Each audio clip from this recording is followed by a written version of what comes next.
Меня зовут Чернявская Арсения, мне 9 лет, учусь в 3 классе. Елена Габова. Повесть о настоящем коте. На полке для шапок лежали шапки. Лежали тихо, смирно, как и положено шапкам. У одной был чуть поношенный мех.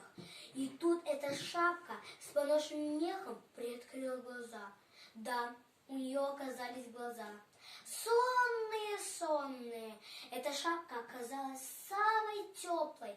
И всех словно ей только-только сняли с головы, и она еще не успела остыть.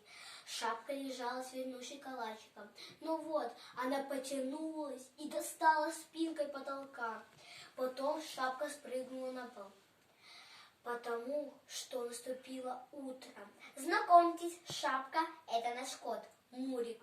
Он серебристо-серый, и лапки, и грудь белые.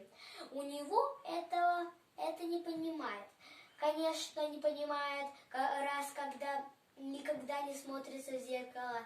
И не потому, что не достает, просто не хочет. Я ставил зеркало прямо перед Муриком, чтобы он на себя полюбовался, а он равнодушно обошел его стороной.